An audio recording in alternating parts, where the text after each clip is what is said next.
Hey, indie filmmakers, I'm Nick Bodmer. I'm Griffin Hammond, and I've just returned from a successful drone filmmaking adventure off the coast of Australia. Plus, your questions about filming LCD monitors, faking motion blur, and if you really need a demo reel. Griffin, did you get arrested this time around? No, but I did see a Quokka. Okay, is that... Do you know what? That sounds like an inappropriate Australian slang word. No, it's a little marsupial. It's like the size of a cat. Oh, okay. I feel better about that. Yeah. So my last day in Perth, Australia, I was only in Perth for a few days. I was there for an event called Photo Live Expo that went really well. I did a filmmaking workshop. But after that, I went to this island called Rottnest Island, which it's called that because when a Dutch explorer found it in 1696, he thought it was covered with rats, but it was these marsupial things. And a marsupial is like a kangaroo? Yeah, I think that just means they have pockets. I don't know. What are they, mammals with pockets? Is that? I don't know. But yeah. Good to know. But yeah, kangaroos, yeah. So I caught a few photos of this Quokka. He actually came right up to me in a cafe, and so I put the camera in photo mode. I even put it in burst mode, thinking I'll probably not get good exposures. But I was shooting it on my 12mm f1.4 all the way open. So the first couple shots I got, there's this one where he's sticking his nose way up there. And it's really exaggerating how big his face is. And it's only his nose is in focus, or it's his eyes are in focus. And I was like, I'm going to need to change that. So I think I dropped it down to f2.8 and shot a few more and was able to get more appropriate looking focal ranges. And I want to show you this video. You want to click this link that I just sent you? I shot all this drone footage around the island. This was good practice for me. Finally some open spaces, and I didn't get in trouble this time. This is a rough cut. I just want you to watch this minute-long video and all right, let's watch it. Let's watch it. I like this music. This is good. Yeah. Wow, you are quite the drone videographer these days. Yeah, now I am. How about it? Those look great, didn't they? Yeah. You gotta be really happy with those results. You're the first person to see that. I need to still do some color correction, and I haven't color corrected anything yet, and I haven't stabilized anything yet. Some of those shots could probably use some. Yeah, I was just gonna say a little warp stabilizer on a few of those, and it'll really look locked down and gorgeous. Yeah, I was playing around with warp stabilizer, and I was also playing around with a friend of mine turned me on to something called Real Steady. It's a $400 plugin for After Effects. Mm-hmm. And I've had mixed results with it so far. Sometimes it does an amazing job and it does better than Warp Stabilizer. Warp Stabilizer can have that problem where as it tries to correct things in the frame, it kind of just makes other things worse. Just jellos it up. Yeah. Yep. And it seems like Real Steady does a pretty nice job, but I haven't figured out how to tweak all the settings yet. So I'm kind of playing with that before I put something out. But nice. Yeah, right out of the camera, I thought the footage looked great. Yeah. You know, I did have one question, if I can jump right to just some questions that might sound like criticisms. There, you have one time lapse in there that looks very HDR-y. What's going on with that? With the crazy... That's exactly what's happening. Okay. I think I'm kind of playing with some visual style right now that's different from what I normally do. I think because I've seen a lot of photographers, I've spent a lot of time around photographers recently shooting with GH5, it kind of reminded me that I have a powerful photography tool. I've only been using it for video, really. And even my time lapses over the last few years have all been JPEGs. And so I've started approaching this camera I could take real photos with it. I could put it in RAW, and I kind of forgot that RAW has such great dynamic range. So I started shooting my time lapses in RAW, and then just really playing with how much dynamic range can I pull out of it in Photoshop. Okay. And I am going crazy with it. I know I am. I'm maxing out. I'm turning the highlights all the way down and the shadows all the way up, so they're as close as possible in terms of it's definitely a very noticeable look. Yeah. So that's just that's a single raw file. You're not bracketing or anything there. Right. Yeah. It's not a bracketed thing. It's just cool how much information is there in a raw file. So I'm really playing with it and pushing it as hard as I can. How do you do that? You're using Photoshop. How do you duplicate your edits across all the photos? So a lot of photographers I've talked to have been using a tool called LR Timelapse, and they swear by it in terms of getting rid of like exposure jitter kind of stuff, changing exposure over the course of flickering over the course of a time lapse. They also say you can do keyframing to make some exposure changes and white balance changes. I haven't figured out how to use that yet, so I'm still doing everything in Photoshop. Sometimes it's time consuming.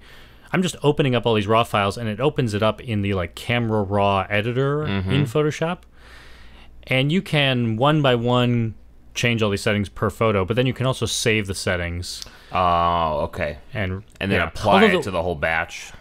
Right. But the one thing that's annoying that I can't believe they don't have this in there, because they have this in every other editing software, is you can't just copy the settings you've made and paste them. You have to save them as a preset and then load that preset onto other photos. You can do it all at once to all the photos, but it just seems like it should be much quicker than that. Like, I just want to say Command-C and then like Command-Shift-V or something and paste all my effects. I guess Photoshop is really focused on that single image. It's probably really not designed to do the same thing to a million. But can't you? Yeah, I don't know. I mean, can't you record your steps and play it back as a macro or something like that? Yeah, you could do that kind of thing in Photoshop. I don't know if you can do it in the camera raw editor. Okay, yeah. Yeah, I mean, maybe you can. Actually, the one time that so far this editor has worked pretty well for me. This has been working for my workflow, except for the fact that I have to go through this whole extra step, and then I have to wait for it to export all these JPEGs. Then that's what I'm bringing into Final Cut to edit the time lapse. But there was one time lapse I did a couple of weeks ago, and I did that astrophotography. You could see the Milky Way over the mountain. That started really dark, and it got pretty bright at the end. And I was trying to normalize that a little bit. So I actually went in and kind of pasted effects across all the shots, but then realized I'm going to need to set different white balance. Even the color was shifting dramatically over the course of that. Oh. So I need to change my white balance and change my exposure dramatically over the course of 100 images. And this is where everyone was telling me, you need to be using LR Timelapse. It can do all that. I still don't know how to use it. So the way that I did it was I calculated the difference between... You got your spreadsheet out, I bet, or your calculator. I got my starting white balance value, my ending white balance value, my starting exposure value, my ending exposure value. Luckily, those are the only two settings of all like 20 settings I've messed with on these photos. Those are the two that need to change. And so I calculated the 100 intervals, and I went through manually and typed them in. Hey, the things you got to do for your art. Right, yeah. Reminds me of how we used to edit with Studio DV. Yeah. So yeah, long story short, that time lapse on the island does look kind of crazy and weird, but I'm just kind of having fun with that right now. That's cool. No, it looked great. The drone footage is just awesome. Yeah, I'm really, really impressed by the gimbal on the DJI Spark. Like, I bought this thing because it was half the price of the Mavic. It only shoots 1080, so I figured like it's not going to be super professional. It'll be a way for me to play around. But everything I'm getting right off the camera is so smooth. And I was taking it into these really high wind situations, and it was managing it really well. And have you played more with the automation stuff in terms of auto landing and returning and all that jazz? I still haven't let it auto land. I still don't trust that after I saw that it flies up. That's normal behavior. It's supposed to fly way up. Yeah, I saw some comments on the last week that said you can set that height. So you basically... just set it to the height of like the tallest object around you, so it won't crash into anything, and that way when it returns home it does so in a safe way, which is a clever idea. I'll have to look at my logs. I kind of assume there are logs for the flights I've gone on, but I think that one shot you saw of it way above my head going near straight the out. end, yeah, and then I had like kind of a tracking shot. I think that's the highest I've ever flown with it. I think it was around 100 meters. Oh, that's high. Yeah. And that whole shoot on that beach was when I was probably feeling the most daring, which is actually kind of funny that I would kind of put the drone in danger, because at this point I have a day of shooting on the drone. It's all on that little card. If it goes in the ocean, it's all gone. Right. I haven't had time to copy it all over to the phone or onto a computer or anything like that. But this final, I mean, I was going out trying to get more comfortable with the controls, and I was feeling pretty comfortable. But when I was on that beach, no one's there, so I felt good. Like, I'm not going to run into a person or anything. But it was the windiest it had been all day. And actually, the drone was warning me. It was like, the wind is really crazy here. Just fly carefully. We can't guarantee what's going to happen. That's scary. Like, it does a pretty good job in most situations of holding its position. But in this kind of insane wind situation, it does kind of drift around. Like, I noticed when I was flying near some trees, I had to be pretty careful because it might just decide to crash into the tree. Although, I don't know, the obstacle image, or the obstacle avoidance was working. That's good. Unlike in your room when we did the last podcast. Yeah. You had a really cool shot in there. It's kind of like a low dolly shot, or is it, like just going sideways as you were walking. You know what I'm talking about? Oh, yeah. Yeah. And I was having some fun trying to, like, with one hand do a very slow move while I was just walking. Oh, so you're still manual. I didn't know if it was just like tracking you or something in an automated fashion. Yeah, it does have tracking. Although here's the thing, the tracking function, I could be wrong, but I'm pretty sure right now it only works in photo mode. Oh. Which doesn't make any sense, right? No, that doesn't. But maybe that's just a software update away or something. Yeah, I assume they're gonna update the firmware. But I still haven't gotten many of those automated features to work well. But it was a cool shot because it was so smooth and obviously rough terrain, and that just gives the idea that you can use a drone not just for your typical aerial drone shots, right? It can do a lot of other stuff that you would normally need a much larger setup for. So I thought that was very cool looking. Yeah, every time I try to use it like a dolly, it just performs so well. The gimbal, I don't know how they got it in this little tiny gimbal to work so well, but every time I look at the drone, especially in these high wind situations, it's just shaking. And then you look at the footage and it's fine. Yeah, it's awesome. So when it was really super windy, I took it out. I flew it over the ocean. At this point, like while I'm over the water, the drone is warning me that it's dangerously windy. And I flew it out to that little island that you see. Mm-hmm. And I mean, I didn't land on the island. I didn't want to do that, but I took it out there and kind of hovered above it. And then came back. I did that a couple times, but I felt like I was really tempting fate there. Like, I'm just sending it to a different land mass. You're going to go have to swim after it after the battery dies and it just lands on that little island. Right. That's funny. Yeah. But so I got that gave me some cool footage. Seemed like you had a lot of free time to kind of go play around. Yeah, my whole final day, I was flying out at midnight that night. So I just took the first ferry to Rottnest Island, got a bike, rode around the island, and just had fun, like just trying out drone stuff, trying out time lapses, meeting a quokka. I felt like a real photographer, like just spending the day getting shots, just for the art of it. That's awesome. That's so much fun. Yeah. What else can you tell me about Australia? Well, I spent actually, when I came back from that shoot, that night, it was interesting. I actually did a Skype Q&A with a group in Thailand. The Foreign Correspondence Club of Bangkok, Thailand, did a screening of Sriracha that night. And then they actually Skyped me in to do a Q&A. Hi. I really appreciate you having me. This was a real honor to share my film in Thailand and to be with you all digitally. That's awesome. And what's crazy is, do you remember the name Miss Tanam Chakapak? Yeah, she was the original sriracha maker. Right.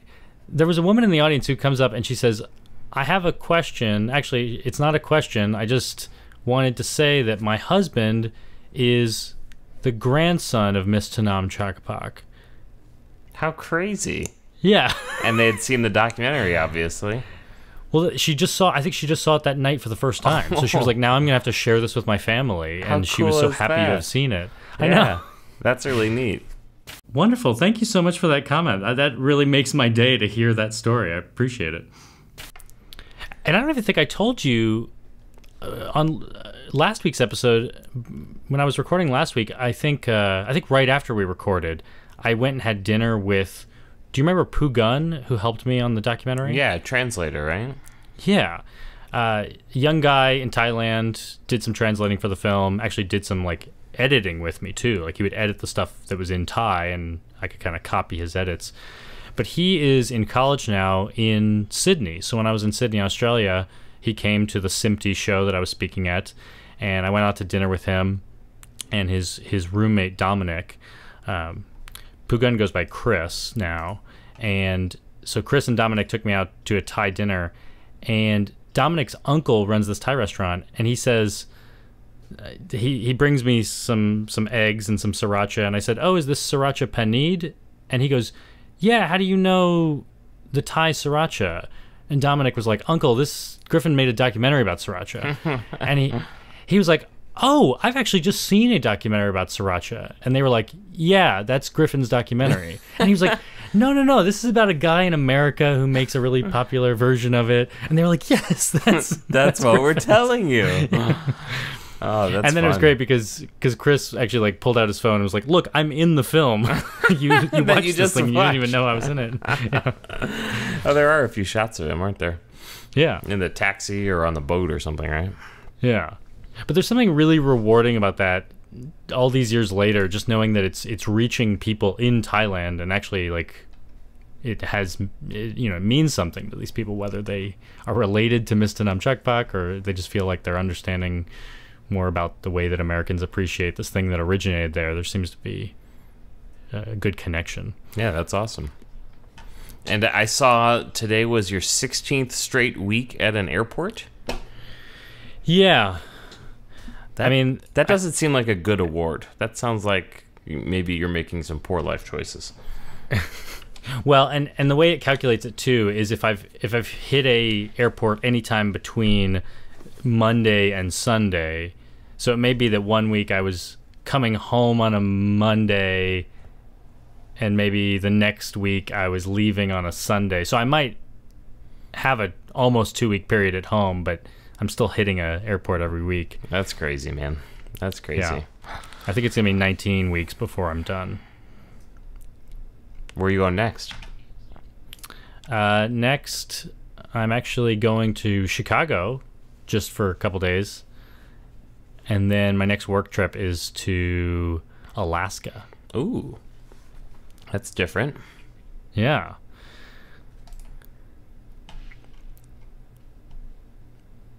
So what were you saying you were thinking you need to start doing? I was thinking it could be fun to stream some video games. I was thinking me and you should do it, Griffin. Well, it's funny. You guys have all been playing... all of my friends have been playing Battlefront... Wait, what is it called? No, not Battlefield 1. Yeah. And I think I was one of the first people to buy the game, and yet I haven't been around for weeks to play it with you all. It's pretty fun. So that would be fun. We should stream it for everyone. We should play. Yeah. Well, you know who is a video game streaming expert that we would need to consult? I don't. Who? Russell Hasenauer. Oh, yes. And I do have some questions, because I was like, well, if I'm going to stream a video game and I want to include video in the stream, how do I do it? I need a capture card, I assume, right? Like, I can't hook my G85 like via USB up and use it like a webcam, can I? I don't think so. Yeah, I don't think so. But we need to talk to the experts. All right. Because the PlayStation has... You can broadcast, right? Yeah, but I think you can go straight to Twitch limited. from PS4, but I don't think you can do a video, like show your own video. But that would be okay. Right. I mean, just wouldn't need to be anything fancy. Though really the games I would want to stream are on my PC. I'm more of a PC gamer, and that's PS4. Yeah. I guess let us know in the comments if you would watch Nick and or I playing video games. I'm sure people would watch it. I don't think... I don't know if I want to share how bad I am at these games with the world. You are not a talented gamer. That's true. You've never really been a talented gamer.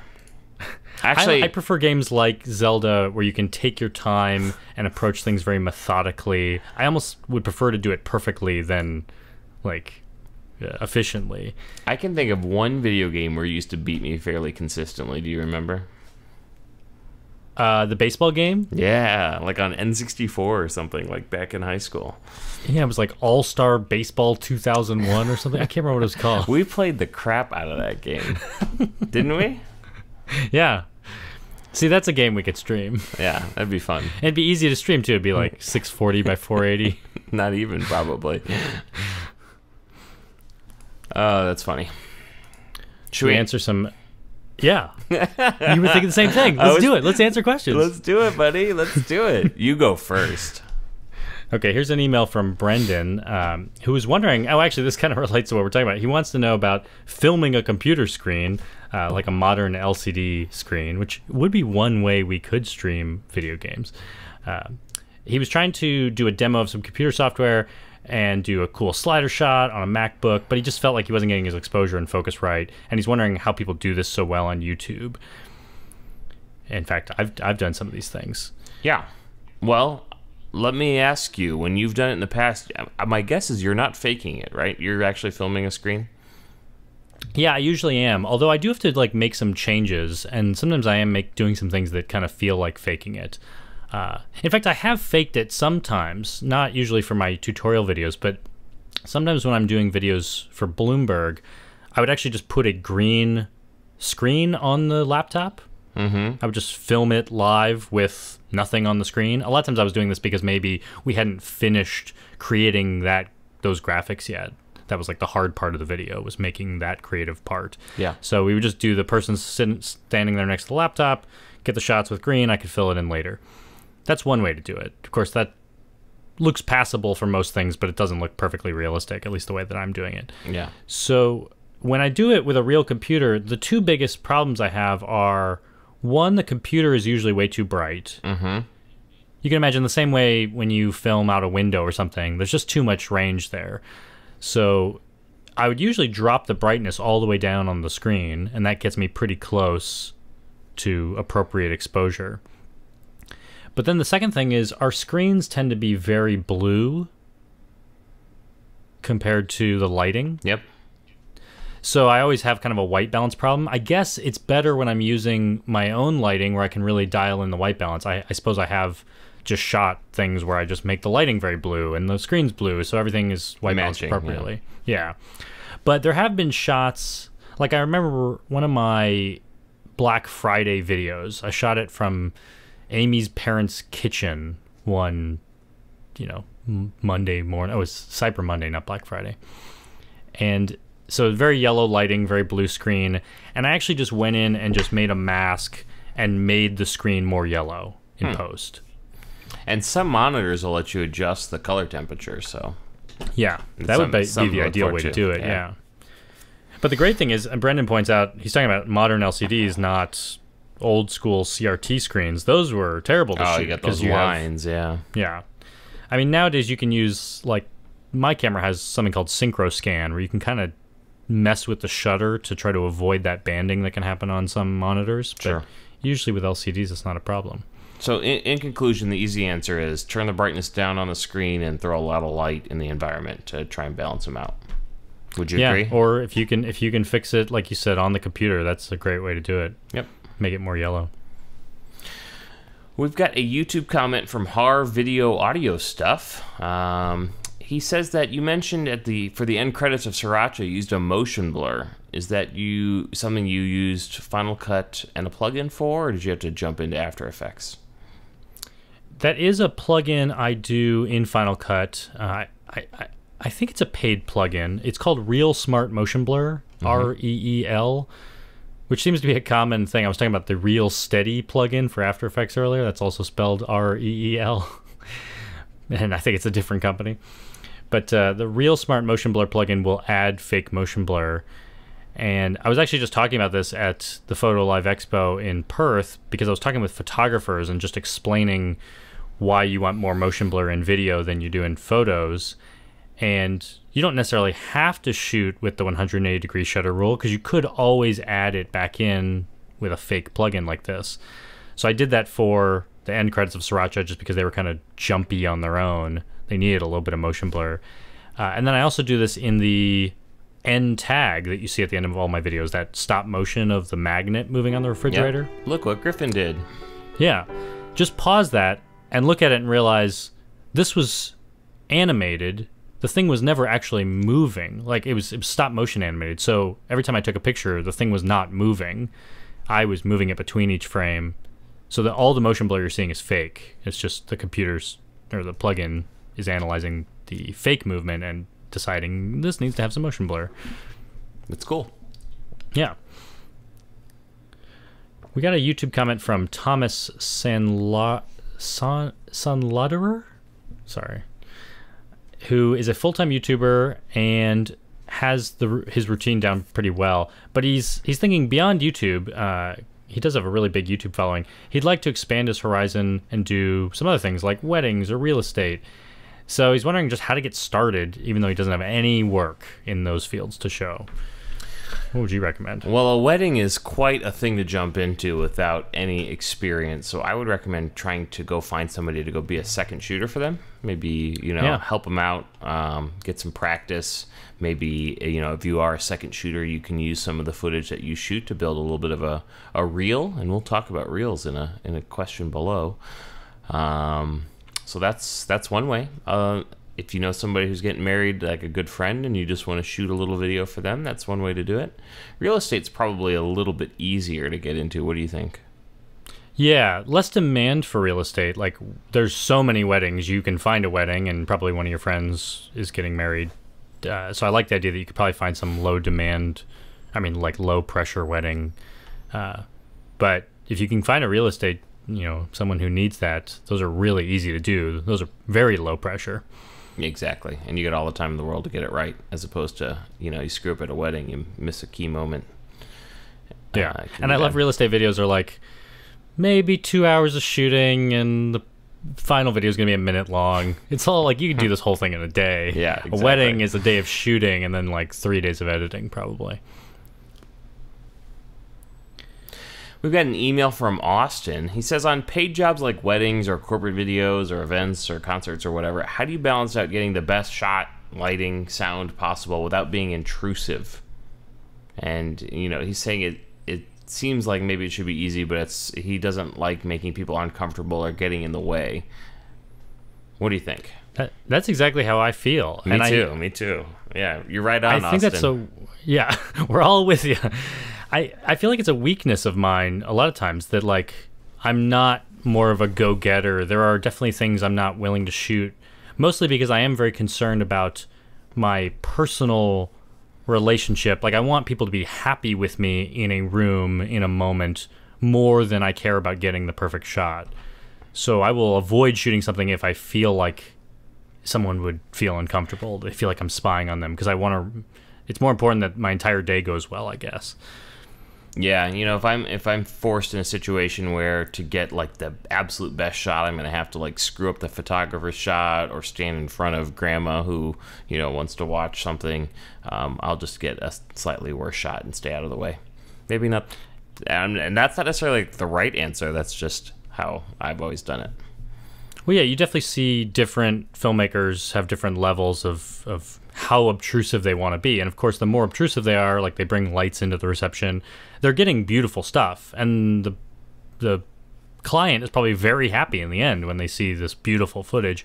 And I've just struck a balance where I've decided I don't do lighting in the reception. I really just want to like let them live in the real moment, and the footage will be grainy, but that's okay because it was a dark reception hall, and I'm fine with that.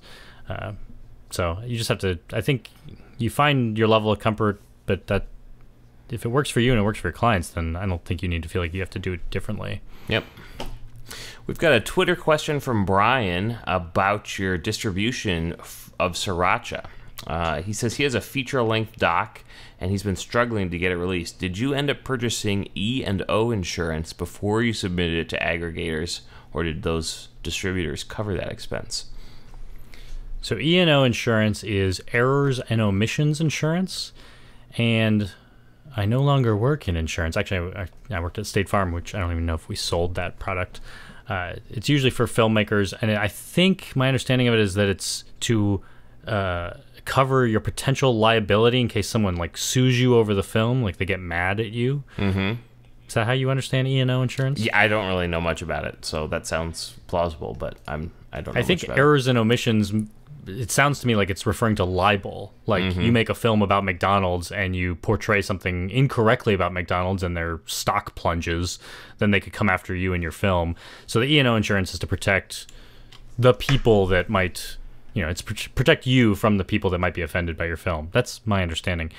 And some distributors will ask for E&O insurance before they distribute your film. My experience with Sriracha being a short film, I think because it was a short film, no one ever asked me for that. So I went to several aggregators and distributors, and it just never came up. So and I don't have it for Sriracha, so I'm living on the edge. I'm at risk. Let's see, who could be offended by Sriracha? Me. I'm offended. You'll be hearing from my lawyers, sir. Like if I told Miss Tanam Chakapak's story wrong, and the whole Thai audience that watched it in Bangkok the other day, they just started rioting after the film. Don't do that. No rioting. No. We got a Facebook message from Gurmeet who was wondering, well, one, he was wondering if there's a place that I have all of my gear online, and I do. I told him just to go to griffinhammond.com/gear, where I keep a list of my kit, all the ND filters and everything.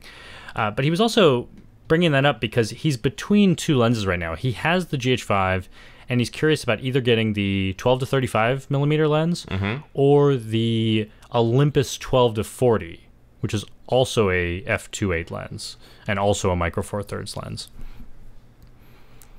I bet you can guess which one I'd recommend. You're going to recommend the Panasonic 12 to 35 f2.8 2 Lumix G X Vario A spherical power OIS. That's correct. And not because it's a superior lens, because it's the lens that I have experience with. It's because you're a shill. That's why. No, it is one of my favorite lenses. I think it's really sharp. It has image stabilization built in. It's an f2.8 constant lens. It's a great documentary lens, and I've been talking about it in every one of my workshops over the past few weeks. I think it's a great lens. I think you could shoot a whole documentary on it. Sriracha was mostly shot on the 12 to 35 f2.8 lens.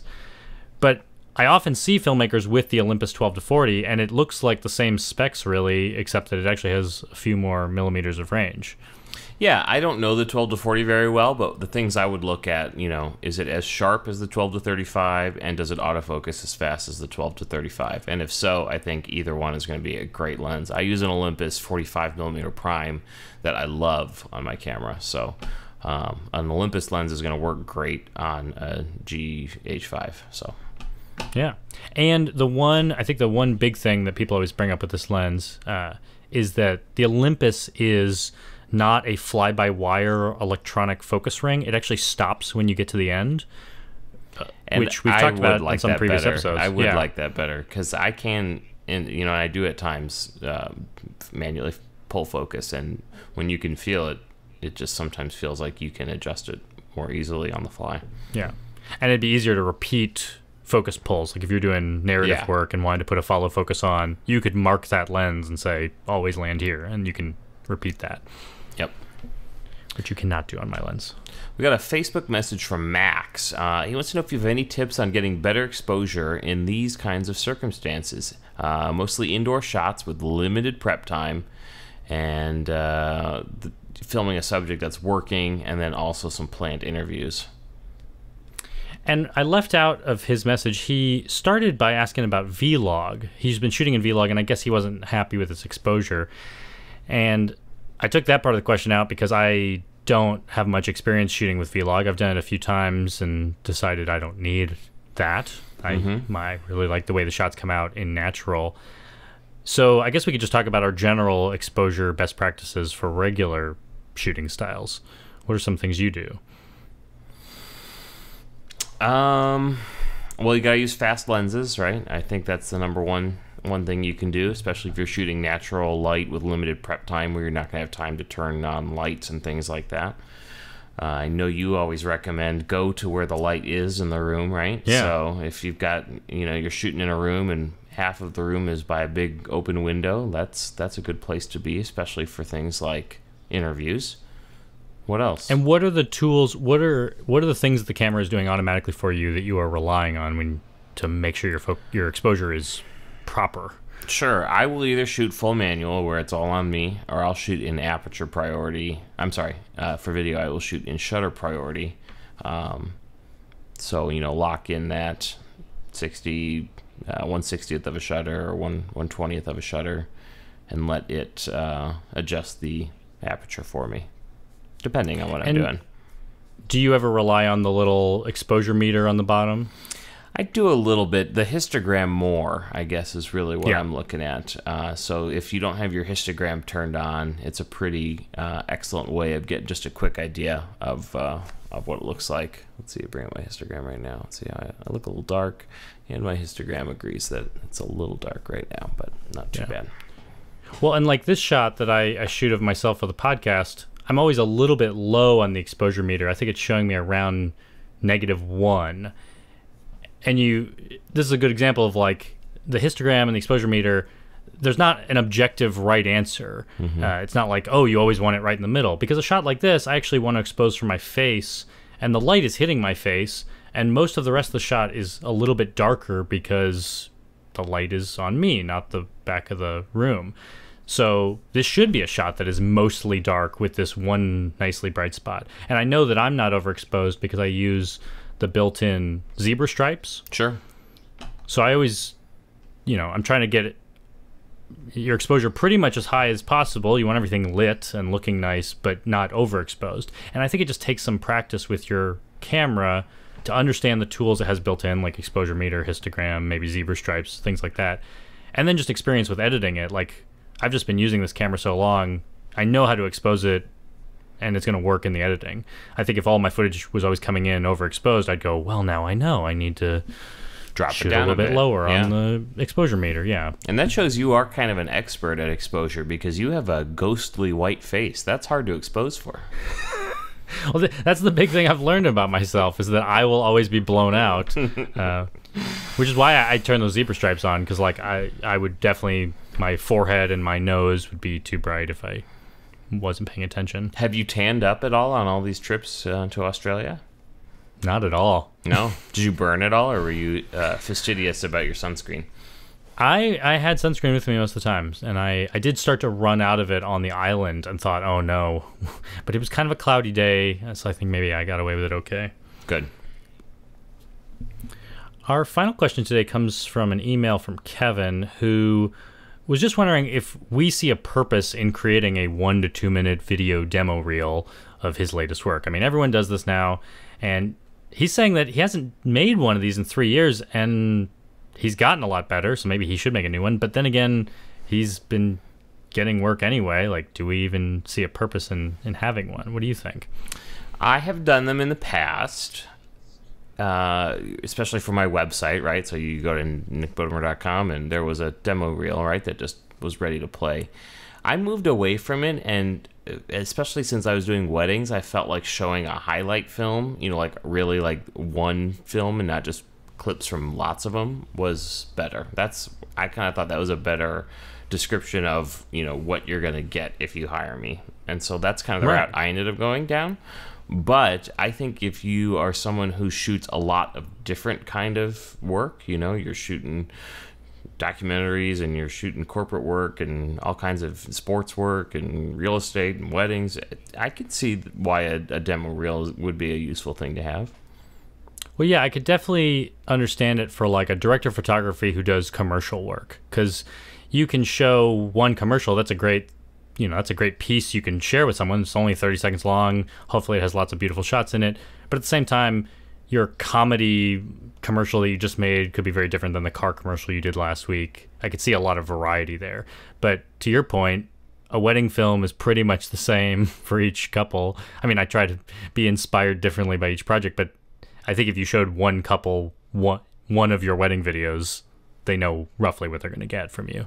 Exactly. And I've somehow avoided having a demo reel. I don't think I've ever really had one. And I've thought, one, if I was going to make one, I would want to make it unique to my style. Like, I don't think I could get away with the kind of cinematography demo reel that everyone makes. I feel like mine would have to have my voice in it and say, I'm Griffin Hammond. Yeah. Like, it could be me telling my own story. Like a mini, like almost like a mini documentary itself about you. Yeah, like a little documentary, yeah. And just kind of give you like almost like my resume in verbal and visual form, kind of. So not only would you see what kind of work I shot, but you'd also get a good sense of like my history and my career path. Brilliant. But then again, I haven't really needed one. But you have all this free time. You should just start working on it. Yeah. I guess it kind of depends on the kind of job you want, too. Like, if I want to get more news work, then I maybe should make like a news and television reel. But I don't really know what I want to do next. We did it again, my friend. We've made it to the end. Yeah. Excellent work. And I was worried that I wouldn't have enough space on my card to go this long, because I get 41 minutes of HD video on a card. How big's your and we've card? Gone 40. It's 32 gigs. So, am I shooting in that much lower quality that I get 6 hours on my 64 gig card? You are. Well, it's just bit rate. 20 megabit, I think, is what I'm at. Honestly, I'm not sure it makes, for this kind of application, I don't think it's a big difference. I'm shooting overkill bitrate here. But I think I must be shooting 100 megabits per second or something. But you look gorgeous. But it's doing that cool thing where I thought the card said I had 41 minutes, but I'm sitting here on a locked off tripod shot. Most of the shot is not changing, just my face is the only thing that's really moving around. So I've gotten much better compression throughout, and it looks like I still have like 10 minutes left. It's amazing what compression can do. Yeah. Very I guess that means compressible. we shoot in variable. This is a variable bitrate codec. Seems that way. If it was constant, then we would know exactly how much footage would be on the card. All right, my friend. It's been good talking to you. Yeah, it's been good. Have like a rest, you know? Take a break, sleep in. Yeah. And then get ready to travel again. Yeah. Are you going to Chicago with Amy? I am. Excellent. And I'm gonna go see our good friend. Give him a shout out. We need to have a rule where we don't mention his name on the podcast. It's important to me. Yeah. To me personally, that you get no satisfaction of any kind. Okay. Yeah, well, I'll delete that. I'll censor it. Thank you. You won't even hear his name.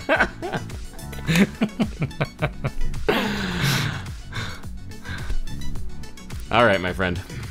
I'll talk to you next week. See you later. Bye-bye. Put the water in my coffee cup so it tastes real coffee-ish. A little espresso flavor to it.